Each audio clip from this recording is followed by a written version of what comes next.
नमस्कार, आपले सर्वांचे चॅनलमध्ये स्वागत आहे. मी पत्रकार अविनाश जाधव, कळंबोली पनवेल प्रतिनिधी.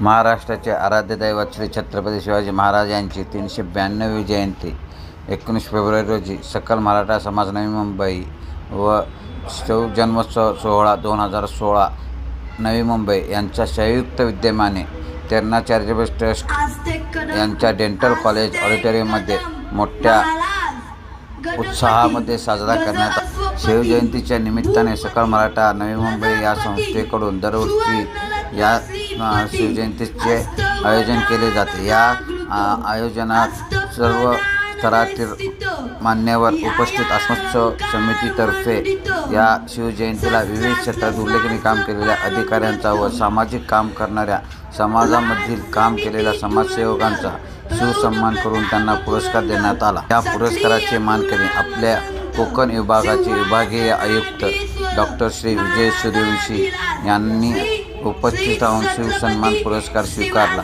तसेच त्यांचे मार्गदर्शनाने शिवाजी महाराजांविषयी 2 शब्द सांगून ते ह्या पुरस्काराबद्दल बोलताना ते भावूक होऊन बोलत आहेत की आयुष्यामध्ये अनेक पुरस्कार मिळाले, पण शिवजयंती दिवशी शिवसन्मान हा पुरस्कार मिळालेला हे मोठं भाग्यच आहे माझं, असे ते म्हणतात. तसंच आयुक्त साहेबांसोबतच आणि इतर मान्यवरांचेही या क्षेत्रात काम केलेल्या भरीव कामगिरीबद्दल आणि सामाजिक योगदानाबद्दल शिवसन्मान पुरस्कार देऊन गौरवण्यात आला. शिवजन्मोत्सव सोहळा समितीने जवळपास 10 ते 15 अधिकाऱ्यांना आणि सामाजिक योजनांचे बद्दल काम केलेल्या सुधारकांना हे शिवसन्मान देऊन गौरवण्यात आले.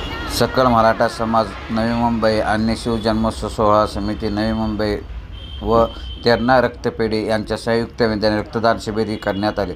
या रक्तदान शिबिराला 60 रक्तदात्यांनी रक्तदान देऊन मोलाचे योगदान दिले. तसेच यामध्ये केतन पुरी आणि प्रशांत देशमुख या आदिव्याख्याताने शिवव्याख्यानाचे व्याख्यान देऊन इथं मोलाचे सहकार्य केले. सोहळ्याला यशस्वी करण्यास ज्यांनी मेहनत घेतली त्या सर्वांचे आभार. या शिवजयंती सोहळ्यात 2016च्या पदाधिकारी सर्वांचे आभार मानले. अशा प्रकारे वैचारिक शिवजयंती छत्रपती शिवरायांचे प्रेरित